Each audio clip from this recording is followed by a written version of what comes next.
시청자 여러분 안녕하십니까. 주말 뉴스 BGM1입니다. 중동 한가운데에 한국 자동차 공장이 들어섭니다. 현대차가 사우디아라비아에 연간 5만 대 규모의 현지 조립형 생산 기지를 짓기 시작했습니다. 이 사우디 국부 펀드와의 합작 투자로 중동을 넘어 북아프리카까지 겨냥한 이 생산, 수출 거점이 될 전망입니다. 김홍모 기자입니다. 터번을 두른 사우디 인사들이 낯선 안내자를 따라 이동합니다. 네 다리로 걷는 이 안내자는 다름 아닌 로봇계입니다. 기술과 전통이 교차한 현장에서 현대차가 사우디 국부펀드와 함께 중동 지역 첫 완성차 생산 거점을 세우기 위한 첫 삽을 떴습니다. 공장은 연 5만 대 규모의 전기차와 내연기관차를 홀류 생산할 수 있는 체계로 2026년 4분기 가동을 목표로 하고 있습니다. It's not simply about the growth and the modernization, but it's all about innovation and the future technologies. Now, we will work together to manufacture vehicles that will enrich the people's lives and bring joy to the people here in Saudi Arabia. 생산시설이 들어서는 킹살만 자동차 산업단지는 사우디가 자동차 제조업으로 키우기 위해 조성한 전략 거점입니다. 합작 법인의 지분은 현대차가 30%, 사우디 국부펀드가 70%를 보유하며 사우디의 산업 다각화를 목표로 하는 국가전략 비전 2030의 핵심 사업으로 추진됩니다. Witnessing expanding in the usage of the cars in the different sectors, either between the customers in retail or even the companies that use it in the rental car, in tourism and so on. After they allowed the women to drive, they were like hungry. The market was hungry for this segment to start to drive. 현재 사우디아라비아에는 일부 외국 브랜드의 트럭, 군용차 조립 공장 등 소규모 생산 시설은 존재하지만 민수용 승용차를 본격적으로 생산하는 대규모 완성차 공장은 이번이 처음입니다. 사우디는 연간 신차 판매 60만 대 규모의 중동 최대 자동차 시장으로 전량 수입에 의존하는 구조에서 현지 생산 기반을 구축하려는 시도가 현대차 공장을 통해 현실화되는 셈입니다. 현대차는 이번 합작 공장을 통해 사우디 내 대표 브랜드로 입지를 공고히 하는 동시에 중동 모빌리티 생태계의 새로운 중심으로 성장하겠다는 전략입니다. 팍스 경제TV 김홍모입니다. 삼성전자가 역대 갤럭시 S 시리즈 중 가장 얇은 갤럭시 S25 엣지를 공개했습니다. 하반기 슬립폰 출시를 앞둔 애플과의 경쟁 구도에도 관심이 쏠리고 있습니다. 보도에 임혜정 기자입니다. 삼성전자의 초슬림 스마트폰 갤럭시 S25 엣지가 베일에 벗었습니다. 연필보다 얇은 5.8mm 두께와 163g의 가벼운 무게로 만들어 휴대성을 높인 것이 특징입니다. 삼성전자는 S25 엣지를 앞세워 초슬림 스마트폰 경쟁에서 주도권을 잡겠다는 전략입니다.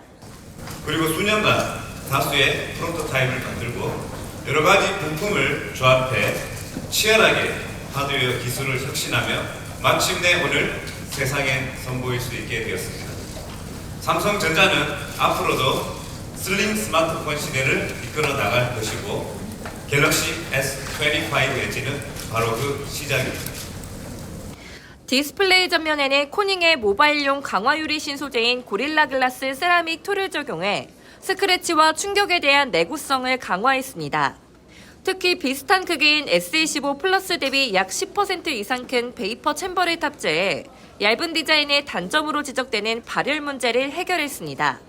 얇아진 만큼 성능이 줄어들었을 거란 우려에는 빠진 기능은 없다고 강조했습니다. 폰이 얇아졌으니까 뭔가 트레이드오프가 있었다, 빠진 기능이 있었다, 그렇게 오해하시는 분이 있을 수도 있겠습니다. 그런데 저희 목표는 절대로 그러면 안 된다 해서 S25 대비 빠진 기능은 없습니다. 삼성전자는 S25 엣지를 통해 갤럭시 S25 시리즈 흥행을 이어갈 계획입니다. 현재 S25 판매가 글로벌리 아주 순환 중입니다. 그리고 영업이익도 저희도 잘 나오고 있고요.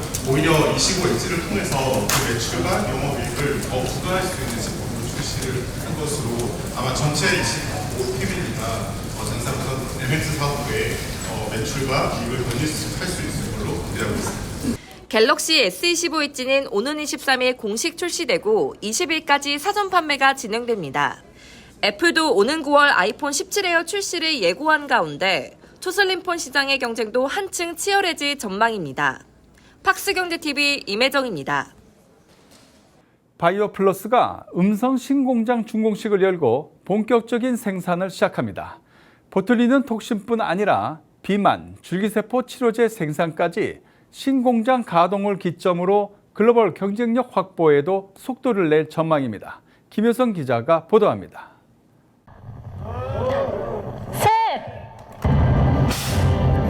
충북 음성에 위치한 바이오플러스의 신공장입니다. 필러, 톡신, 그리고 비만 치료제 생산까지 가능한 회사의 사업 다각화를 이끌 핵심 시설입니다. 오늘 준공된 바이오 컴플렉스는 단순한 생산 시설이 아닙니다. 오랜 시간 준비해온 비만 치료제, 보툴리눔 톡신, 줄기세포 치료제 생산 라인을 갖춰 바이오 업계에 선도적인 거점을 마련하였습니다. 이번 신공장에서 특히 주목되는 건 기존 히알루로산 필러에 더해 본격화되는 비만 치료제 생산입니다. 바이오플러스는 자체 개발한 원천 기술을 기반으로 생산 효율을 높였고 이는 곧 가격 경쟁력으로도 이어질 수 있다고 설명했습니다.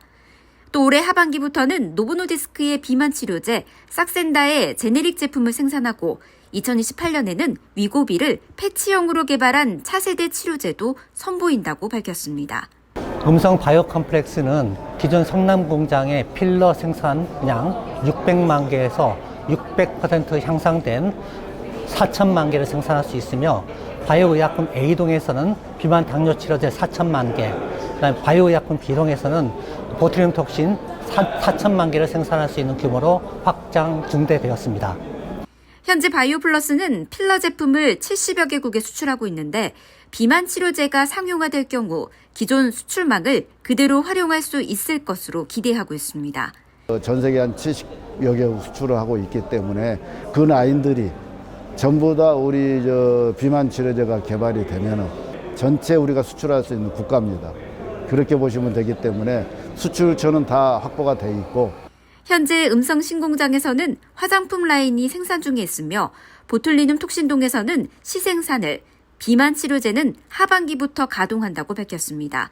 회사는 내년부터 신공장이 매출 성장에도 본격적으로 기여할 것으로 기대하고 있습니다. 팍스경제TV 김효선입니다.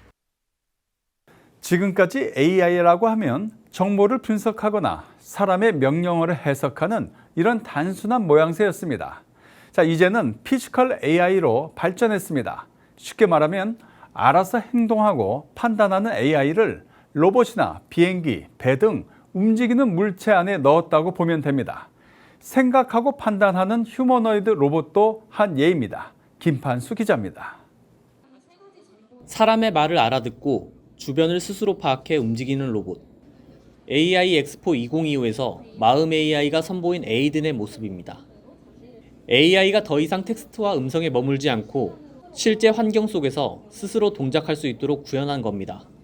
이제는 AI가 세상을 이해하고 자유롭게 대화하며 스스로 알아서 움직이는 AI 시대, 피지컬 AI 시대라고 말씀드릴 수가 있겠습니다. 피지컬 AI의 핵심은 마음 AI의 세 가지 기술, 말, 수다, 월브입니다. 말은 다국어를 이해하고, 수다는 사람과 자연스럽게 대화하며, 월브는 자율주행과 같은 행동을 담당합니다. 또 해당 기술들은 온디바이스 방식으로 개발돼 인터넷 없이도 안정적으로 작동할 수 있습니다. 하드웨어는 어떤 곳이건 탑재를 하면 확장성을 보장할 수가 있겠고요. 어떤 하드웨어건 저희가 탑재를 해서 AI가 움직이게 하게 됩니다. 온프레미스 또는 온디바이스로 서비스를 하면서 인터넷 연결 없이도 자유롭게 운영이 되는 그런 AI라고 볼 수가 있겠습니다. 기술은 이미 다양한 산업 현장에서 적용되고 있습니다. 회사는 현대해상과 협력해 AI 기반 콜센터를 운영 중이며 긴트와는 AI가 스스로 움직이는 자율주행 농기계를 개발했습니다. 또 LIG 넥스원과는 국방 분야에서 협업해 실제 군사 현장에서도 활용 가능한 기술로 발전시킨다는 계획입니다. 국방에서도 저희 기술을 탑재해서 이제는 병사들한테 또는 AI에 대화형으로 명령을 내려서 그 AI가 임무를 수행할 수 있는 그런 형태로도 저희가 도메인을 확보하고 있습니다. 마음 AI는 이러한 기술력을 바탕으로 산업 공공 분야뿐 아니라 의료, 법률, 교육 등 전문 영역으로도 피지컬 AI의 적용을 확대할 방침입니다. 팍스경제TV 김판수입니다. 중국이 독점하고 있는 핵심 광물 공급망 구조에서 벗어나기 위해 우리나라가 자원 부국들과 연대를 강화하고 있습니다. 핵심 광물 국제 포럼이 작년에 이어 올해도 개최됐는데 선광, 재련 같은 기술 투자 협력이 우리가 가진 강점으로 꼽힙니다. 배석원 기자가 보도합니다. 핵심 광물의 중국 의존도를 낮추고 공급 협력 국가 및 기업 간 연대 확대를 위해 지난해 처음 시작된 핵심 광물 국제 포럼. 몽골과 카자흐스탄, 나이지리아 등 자원 부국의 광물 관계자들이 1년 만에 다시 서울에 모였습니다. 올해는 호주와 캐나다 등 신규 국가가 늘면서 지난해 8개국에서 12개국이 참여한 국제 포럼으로 규모가 확대됐습니다. 리튬부터 히토류까지 주요 광물 자원을 수입해 의존하고 있는 우리나라 입장에선 광물의 가공과 정제 기술로 자원 부국과 협력 관계를 다지겠다는 입장. 기술 선진국인 대한민국은 자원 보유국들과 함께 지식과 기술을 공유하고 미래를 향한 기술 투자 협력을 적극적으로 추진하고자 합니다. 몽골, 탄자니아를 비롯해 호주와 아프리카 등 자원 부국들도 한국과 핵심 광물 공급망을 협력할 준비가 돼 있다며 협력 의사를 밝히고 나섰습니다. 그중에서도 한국지질자원연구원을 비롯한 국내 기업이 강점을 갖고 있는 성강 재련 기술 공유가 협력의 매개가 될 수 있다는 설명입니다. So where we can benefit Australia from our partnership with Korea is the enormous and creative technology that Korea has in the midstream sector. And Australia has very good innovation in the upstream sector. We mine very well, but we don't do a lot, and we process, but we don't use a lot of that to actually make products that are useful for us. And that's where Korea is very good. 다니엘 센터장은 특히 호주 정부도 자국 내에서 광물안보 협력 파트너들과 리튬 가공 같은 다운스트림을 발전시키는 것에 관심을 갖고 있다고 전했습니다. 그는 앞서 기조강연에서 광물안보 협력과 관련해 수출 수입국이 얻는 부가가치가 무엇인지 관심을 가져야 한다고 조언했습니다. 팍스경제TV 배석원입니다. 케어젠의 경구형 체중 조절 건기식 코글루타이드가 남미부터 중동, 미국 등으로 제품 상용화에 나섰습니다. 올해 1,500만 달러 매출도 기대하고 있습니다. 정용지 대표를 김효선 기자가 만나 진출 전략 살펴봤습니다. 케어젠의 코글루타이드는 위고비, 삭센다와 동일한 프로토콜로 현재 인도에서 임상 중에 있습니다. 12주간 근손실을 최소화하면서 체중을 9% 이상 감량하는 뛰어난 효과로 주목받고 있습니다. 향후 회사의 매출 의견이나 주력 제품으로도 자리할 것으로 보입니다. 구체적인 계획 들어봤습니다. 1,200개 정도의 펩타이드를 개발을 했고요. 그리고 여기서 한 750개의 특허를 가지고 있거든요. 그리고 저희들은 이 펩타이드를 굉장히 다양한 어플리케이션이 가능하거든요. 그래서 우리가 이걸 처음에는 우리가 코스메틱 쪽에 어플리케이션을 가져갔고요. 또 이 메디컬 에스테틱 쪽에 또 저희들이 활용을 해서 필러라든지, 그러니까 더멀 필러, 헤어 필러, 다양한 어플리케이션이 가능해요. 그리고 지금 이걸 통해서 이제 우리가 궁극적으로 하는 걸 이제 의약품 개발에도 많이 활용을 하고 있고요. 그래서 현재 지금 저희들이 임상을 진행을 하고 있는데 3개월 사이에 한 9.5%의 체중 감소가 일어났거든요. 그리고 이게 오럴이기 때문에 굉장히 샤킹한 그런 임프레시브한 결과죠. 이 상업화의 시기는 지금 저희들이 이제 임상과 더불어서 여러 나라에 지금 등록을 추진을 하고 있거든요. 그래서 5월 중에 남미 쪽 등록이 마무리될 것 같고요. 그리고 5월 말이나 6월 달에 중동 몇 개 나라에 등록이 됩니다. 그리고 10월 정도에 인도에 등록이 될 것 같고요. 그리고 12월 정도, 11월, 12월 정도에 미국에 저희들이 등록이 될 것 같아요. 그래서 저희들이 기대하는 건 올해 이게 상업화가 돼서 저희 목표는 글쎄요, 뭐 1,000만 불에서 1,500만 불 정도 매출이 일어나지 않을까 싶고요. 내년엔 물론 거기에 몇 배가 됐으면 좋겠죠. 올해부터는 이제 이 푸드 서플리먼트, 그러니까 프로지스테롤, 그다음에 마이오키, 그다음에 이제 올해 새로 나오는 코글루타이드가 굉장히 매출을 더 끌어올릴 수 있는 하나의 굉장히 큰 촉매제가 될 것 같습니다. 또 라이센싱 딜도 지금 제시하는 곳도 있기 때문에 숫자로 표현하기는 그렇지만 뭐 작년보다는 15% 20%는 기본적으로 성장하지 않을까 싶습니다. 또 하나 저희들이 이제 의약품 개발하고 있는 습성 황반 변성 치료제가 주사제가 아니라 저만이기 때문에 이 임상도 이제 8월, 9월 정도면 끝나니까 저희들이 이제 올해 이상으로 들어가고 이상 들어가기 전에 저희들이 이제 라이센싱 지금 딜을 진행하고 있기 때문에 올해 내에 저희들이 한두 건 정도 라이센싱 딜을 기대를 하고 있습니다. 국민은행이 소상공인 마케팅을 강화하고 있습니다. 소상공인 전용 컨설팅 센터를 13개로 늘렸는데 이는 전체 은행 중 가장 많습니다. 유수민 기자입니다. 국민은행 여의도 영업부 한켠에 컨설팅 센터가 자리하고 있습니다. 이곳에서는 사업 경쟁력 강화를 원하는 기존 사업자부터 이제 막 창업을 준비하는 예비 창업자까지 소상공인을 대상으로 상담이 제공됩니다. 급변하는 시장 환경에 어떻게 대응해야 할지 막막함을 느끼는 소상공인들이 적지 않기 때문입니다. 트렌드가 엄청 빨리 바뀌거든요. 그래서 창업을 하고 나서도 계속해서 변화를 줘야 돼요. 자영업자분들은 이제 그런 거를 안 해보셨고 이제 예산도 제한적이고 하니까 어떻게 대응해야 될지를 이제 잘 모르고 이제 패닉 상태가 되거든요. 대기업처럼 전문 인력을 두기 어려운 소상공인에게 외부 전문가의 조언을 받을 수 있는 컨설팅 서비스가 꼭 필요하다는 겁니다. 2016년 9월 은행권 최초로 출범한 KB 소호 컨설팅 센터. 현재 9개 은행에서 총 32개의 소상공인 컨설팅 센터가 운영되고 있는데 이 중 국민은행이 가장 많은 13개 센터를 운영 중입니다. 국민은행은 상권 분석과 금융상담, 경영상담까지 제공하고 있으며 변호사와 회계사 등 전문가의 무료 자문 서비스도 함께 지원하고 있습니다. 상담 내용을 분석해보면 크게 세 가지입니다. 첫 번째는 자금 문제, 두 번째는 매출 하락 문제, 그리고 세 번째는 자기 사업장을 알리기 위한 온라인 마케팅, 이렇게 크게 세 가지로 나눌 수 있고요. 각 사업장마다 처한 사항이 상이하므로 저희가 대부분 이 사업장의 대표님들과 대면으로 문제 해결에 대한 상담을 해드리고 있습니다. 매장을 비울 수 없는 소상공인에게는 컨설팅 센터를 직접 방문하는 것조차 큰 부담이 될 수 있습니다.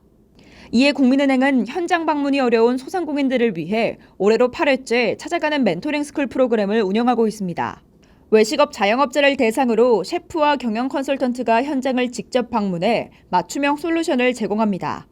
국민은행은 올해 컨설팅 센터와 멘토링 스쿨을 확대하는 등 소상공인 지원을 더욱 강화해 나갈 방침입니다. 팍스경제TV 유수민입니다. 주요 자산 운용사들이 중국 인공지능 기술주에 집중 투자하는 ETF를 연이어 선보이고 있습니다. 그만큼 중국 기술주의 경쟁력을 높게 평가한 것인데요. 특히 중국 정부의 중장기적 산업 정책들이 성과를 내고 있다는 점에 주목하고 있습니다. 이재인 기자입니다. 미래에셋 자산운용과 한화자산운용이 중국 기술주 10개 종목에 집중 투자하는 ETF를 지난 13일 나란히 상장했습니다. 중국 정부의 중장기적 산업 정책이 성과를 내기 시작하면서 중국 시장에 대한 관심도 다시 높아지고 있습니다. 미중 갈등에 따른 리스크 우려는 남아있지만 전문가들은 중국 테크주의 장기적인 성장성이 유효하다고 평가합니다. 트럼프 2기에도 이 첨단 기술 산업 투자를 굉장히 강도 높게 진행을 하고 있어요. 결국에는 미국과 비교를 했을 때, 밸류에이션이나 비교를 했을 때 어떻게 보면 중국 증시에 좀 더 투자할 만하다라고 생각을 할 수가 있고, 그만큼 중국 기술이 굉장히 많이 올라왔다라는 걸 좀 의미할 수가 있어요. 미래에셋 자산운용은 중국판 M7 기업을 중심으로 투자 대상을 홍콩 및 중국 본토 상장 기업까지 확대했습니다. 지난 몇 년간 이제 미국의 빅테크 기업들이 글로벌 증시를 이끌어왔는데 중국의 이제 저비용 고효율 AI에 따른 테크 산업 생산성이 향상되기 때문에 미국에서 생겨났던 그 기회가 중국에도 생겨날 것입니다. 또 중국의 빅테크 기업들은 정부 지원, 기술 수요 등의 수혜를 누릴 것으로 전망됩니다. 한화자산운용 ETF 역시 중국의 첨단 산업을 선도하는 테크 기업 상위 10개 종목에 집중 투자합니다. 저희 플러스 차이나 AI 테크 탑10 ETF는 중장기적으로 정책적 수혜가 기대되는 테리픽 10 종목 중에 무려 9종목을 포함하고 있어요. 이제 중국 기술 굴기의 핵심에 위치하는 민영 기업들이거든요. 특히 미국과 중국의 무역전쟁 여파로 밸류에이션 매력도가 높아진 상태라는 점도 주목했습니다. 정책적 수혜를 받고 있고, 그리고 내러티브뿐만이 아니라 실적으로도 숫자로도 이들 기업이 증명을 해 나가는 단계고. 중국 기술주에 대한 관심이 다시 커진 가운데 새롭게 상장된 ETF들이 어떤 성과를 낼지 주목되고 있습니다. 팍스경제TV 이재인입니다. 자동차를 기자가 직접 몰아보는 시승기 뉴스입니다. 자, 오늘은 두 회사의 픽업 트럭을 보여드리겠습니다. 먼저 기아의 타스만입니다. 험로 주행 성능을 높였다고 하는데 과연 어떨까요? 김우모 기자가 몰아봤습니다. 짙은 안개가 내려앉은 강원도 인제의 산자락. 빙오축제 주차장 한쪽에 진흙이 묻은 타이어와 흙먼지가 뒤섞인 픽업 트럭들이 줄지어 있습니다. 기아의 첫 정통 픽업 트럭, 타스만이 탑승자를 기다리고 있는 모습입니다. 이곳을 베이스 캠프로 거친 산악 임도부터 특설 오프로드 코스, 일반 도로까지 3가지 코스 주행으로 구성된 시승 행사에 참가해 타스만을 몰아봤습니다. 타스만의 첫인상은 투박하면서도 세련된 디자인입니다. 화려함보단 기능에 충실한 정직한 선과 면으로 이루어진 외관은 정통 픽업의 강인함을 드러냅니다. 전면에는 가로로 넓은 타이거 노즈 그릴과 세로형 LED 시그니처 램프가 자리해 자신감 넘치는 표정을 짓고 있고, 앞범퍼는 스키드 플레이트를 적용해 바위나 돌로부터 엔진 하부를 보호합니다. 또한 앞바퀴 하단이 노출되도록 범퍼 모서리를 디자인해 진입각을 극대화했는데, 기본 모델의 접근각은 28.9도이고 오프로드 특화 트림인 엑스프로 모델은 전용 범퍼로 32.2도까지 확보했습니다. 측면은 직선 형태로 세운 A필러와 볼륨감 있는 팬더로 강인한 실루엣을 갖췄고, 적재함 측면에는 사이드 스토리지 같은 수납 공간이 마련돼 있어 실용성을 높였습니다. 후면 범퍼 모서리엔 발판 겸용 스텝이 있어 짐칸 접근이 쉽고, 게이트에는 큼지막하게 타스만 레터링이 양각돼 있습니다. 실내에 올라타면 고급 SUV 못지않은 세련된 인테리어가 펼쳐집니다. 수평형 대시보드와 넓은 파노라미 와이드 디스플레이가 시원한 개방감을 주고, 정밀 가공된 물리 버튼들이 어우러져 고급스러운 분위기를 냅니다. 특히 계기판과 내비게이션이 이어진 광폭 디지털 디스플레이는 최신 커넥티드 기능과 OTA 업데이트까지 지원해 첨단감을 주며, 동급 최대의 2열 공간은 성인 3명이 여유롭게 탈 수 있을 만큼 넉넉합니다. 2열 시트는 등받이 각도를 기울여 장거리 탑승 시 편의를 높였고, 1열과 2열에 무선 충전 패드가 각각 마련될 정도로 편의 사용도 풍부합니다. 콘솔 암레스트 상부에는 폴딩 콘솔 테이블을 숨겨둬 필요시 펼쳐 노트북 작업대나 간이 식탁으로 활용할 수 있고, 조수석 앞 크래시 패드에도 별도 수납함을 두는 등 곳곳에 실용적인 아이디어가 돋보입니다. 전반적으로 픽업 트럭 이상의 안락함과 품격을 갖춘 실내 공간이라는 것이 시승 참가자들의 공통된 평가입니다. 시승 첫 번째 코스는 산악임도 주행이었습니다. 인제군 비봉산 자락 해발 740m 고지까지 이어지는 약 15km의 길이의 비포장 산길을 타스만 차량들이 줄지어 올랐습니다. 이 구간은 비가 오면 진흙탕이 되고, 건조하면 자갈과 모래가 든 땅이 단단해지는 변덕스러운 노면으로 웬만한 차량으로는 진입조차 어려운 험로였습니다. 깊은 진흙 구간에선 머드모드를 활성화해 출력을 미세하게 제어하며 천천히 앞으로 나아갔고, 바위가 많은 돌길 구간에선 곧바로 락모드로 바꾸어 4바퀴의 접지력을 극대화했습니다. 진창과 돌이 뒤섞인 불규칙한 경사에서도 전자식 LSD와 전자식 디퍼런셜 락의 개입으로 헛바퀴 없이 4바퀴가 꾸준히 지면을 잡아주는 것이 느껴졌습니다. 차는 큰 진동이나 미끄러짐 없이 꾸준히 언덕을 올라갔고, 마침내 정상 부근에 도착하자 탁 트인 인제읍 풍경이 한눈에 들어왔습니다. 약 30도 급경사와 깊은 웅덩이도 뚫고 올라온 타스만의 주행에 동행한 전문가 역시 홈로를 이 정도로 편하게 오른 건 처음이라며 놀라워했습니다. 내려오는 길에는 엑스트랙 모드가 위력을 발휘했습니다. 저속 오프로드 전용 크루즈 기능인 엑스트랙을 작동시키자 차량이 자동으로 시속 10km 이하의 속도를 유지하며 가파른 내리막 진흙길을 천천히 내려왔습니다. 운전자는 가속 페달이나 브레이크를 밟을 필요 없이 조향만 하면 안전하게 내려올 수 있었고, 약 1시간에 걸친 인도 코스를 타스만은 단 한 대의 안전사고 없이 모두 완주했습니다. 고속주행용 8단 자동 변속기임에도 이런 세밀한 저속 제어가 가능하다는 점에서 타스만의 온오프로드 겸용 설계를 엿볼 수 있었습니다. 두 번째 오프로드 코스에서는 타스만의 험로주행 성능을 시험해봤습니다. 기아가 행사장 한쪽에 인공으로 조성한 이 오프로드 트랙은 총 7개의 구간으로 구성됐는데요. 깊은 진흙탕, 바위 언덕, 사면 경사로에 더해 수심 60cm에 달하는 물 웅덩이까지 실제 오프로드 못지않게 다양하게 마련됐습니다. 먼저 진흙탕 구간에 돌입하기 전 차고를 살펴보니 최저 지상고는 기본 234mm, 엑스프로 트림은 252mm로 꽤 높아 차체가 바닥에 걸릴 걱정은 덜었습니다. 깊은 진흙탕에 진입했지만 저단 기어와 4바퀴 굴림의 힘으로 탈출이 수월했습니다. 이어진 강물 도강 테스트에서는 600mm 깊이의 물속을 서서히 주행해 건너갔는데 엔진 공기가 들어가는 흡기구를 텐더 상단 높이로 배치한 덕분에 물에 잠겨도 문제가 없었고 물결이 일렁이는 파도에도 주행은 안정적으로 나아갔습니다. 타스만의 공식 도하 기능 수심은 800mm로 동급 최고 수준인데 이는 경쟁 모델인 포드 레인저와 동률입니다. 가파른 경사 장애물에서는 앞서 언급한 우수한 접근각과 더불어 노면을 비추는 그라운드 뷰 모니터 화면이 크게 한몫했습니다. 대시 화면을 통해 눈으로 직접 보기 힘든 전방 아래쪽 지형을 실시간으로 확인하면서 바퀴를 정확히 어디로 디뎌야 할지 판단할 수 있었고 이에 따라 차체 하부가 바위에 걸리는 일 없이 장애물을 통과할 수 있었습니다. 경사로 저속 주행 보조, 경사로 밀림 방지 등 SUV에 적용되어 온 홈로 주행 보조 장치들도 빠짐없이 탑재돼 초보 운전자도 안심하고 도전할 수 있었습니다. 이러한 일련의 과정을 통해 타스만의 오프로드로서의 면모를 유감없이 느낄 수 있었습니다. 험지를 누빈 뒤 마지막으로 일반 공도 주행에 나섰습니다. 인제군 일대 포장도로와 국도를 약 1시간 달리며 온로드에서의 주행감을 살펴봤는데요. 시승행사 코스에는 노면이 거친 콘크리트 포장도로와 마을 근처의 솟은 과속 방지턱 등 많은 구간이 포함되어 있었습니다. 이는 보디온 프레임 특유의 한계를 체감해보라는 취지였는데 실제로 전통적 프레임 차대 방식 픽업들은 잔진동이 실내로 전달되어 승차감이 떨어지는 경우가 많습니다.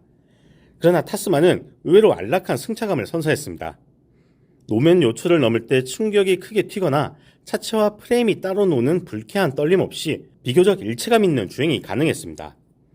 기아 측은 이를 위해 리프 스프링 후륜 서스펜션을 정교하게 설계했다고 밝혔습니다. 일반적인 후륜 리프 스프링과 달리 하이브리드 세미 엘립틱 타입을 적용해 평소엔 스프링이 유연하게 움직여 노면 진동을 걸러주고 무거운 짐을 실으면 보조 스프링이 단계적으로 개입해 강성을 높이는 구조입니다. 또한 마지막 리프 한 장은 거꾸로 휜 형태로 달아 오프로드에서 바퀴가 심하게 상하로 움직일 때 차체가 출렁거리지 않도록 잡아주는 역할을 합니다. 실제 주행에서도 이러한 기술적 노력이 빛을 발해 공도에서의 거동은 기존 픽업 트럭과 달리 승용 SUV에 가까운 안정감을 보여줬습니다. 고속주행 시 엔진 소음과 풍절음도 잘 억제된 편이었고 노면 소음은 오프로드용 올터레인 타이어 특성상 조금 들리는 정도였습니다. 시속 100km 이상에서도 차체가 흔들림 없이 직진 안전성을 유지해 장거리 크루징에도 충분해 보였습니다. 파워트레인 성능도 직접 확인해봤습니다. 시승차는 최고 출력 281마력, 최대 토크 43kg/m의 직렬 4기통, 2.5L 터보 가솔린 엔진을 탑재한 다이내믹 엑스프로 트림이었습니다. 공차 중량 2.3톤에 이르는 차체를 이 엔진이 어떻게 끌고 갈지 궁금했지만 가속 페달을 깊게 밟으면 터보차저가 회전수를 끌어올리며 묵직한 차체를 경쾌하게 밀어붙였습니다. 저속에서는 토크프랑 응답으로 산길을 거뜬히 올라섰고 고속도로 합류 시에도 즉각적인 킥다운으로 속도를 높여 답답함이 없었습니다. 동일 엔진이 장착된 기아 모하비보다 차체가 가벼운 덕분에 체감 가속력은 오히려 민첩하게 느껴졌습니다. 변속기도 8단 자동이라 단수가 매끄럽게 넘어갔습니다. 다소 아쉬웠던 점은 스티어링 칼럼에 달린 기어 변속 레버였습니다. 승용차의 전자식 칼럼식 변속 레버를 채택했는데 오프로드에서 전진과 후진을 반복해야 할 경우 이 레버를 돌려 조작하는 방식이 약간은 번거롭게 느껴졌습니다. 타스만은 국내 모델에는 가솔린 터보만 출시되지만 해외 시장을 겨냥해 디젤 엔진도 준비되어 있습니다. 호주 등지에는 2.1L 디젤 모델이 투입될 예정인데 출력은 약 210마력에 토크 44.1kg/m로 힘중심의 세팅입니다. 국내 가솔린 모델과 동일하게 8단 자동 변속기와 사륜 시스템을 공유하며 이러한 파워트레인 조합으로 최대 3.5톤에 달하는 견인 능력을 발휘합니다. 이는 캠핑용 트레일러나 보트 혹은 대형 카라반을 견인할 수 있는 수준입니다. 적재 능력도 기본 적재함 용량이 1173리터에 이르고 최대 적재 중량은 800kg 이상을 견딜 수 있어 일상 레저부터 전문 작업 현장까지 대응이 가능합니다.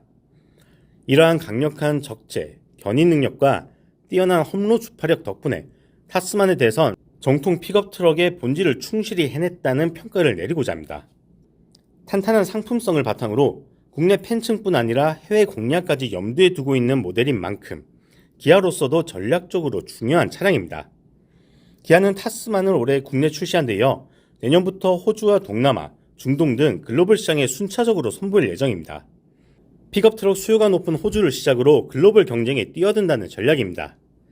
이를 통해 기존의 기아가 약세였던 픽업, 상용 라인업을 보강하고 글로벌 완성차 메이커로서 포트폴리오를 한층 넓히겠다는 포부입니다. 업계 전문가들은 타스만이 호주 등에서 성공한다면 기아는 세단부터 대형 SUV, 픽업 트럭까지 모두 갖춘 브랜드로 자리매김할 것이라며 향후 북미 시장까지 염두에 둔 장기적 경쟁력 확보의 포석으로 보고 있습니다.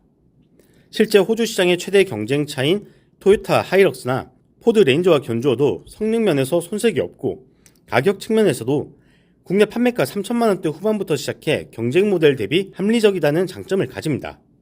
물론 향후 현지 생산이나 물류비 절감 등을 통해 글로벌 시장에서도 가격 경쟁력을 갖출 수 있을지는 추이를 살펴봐야 할 겁니다.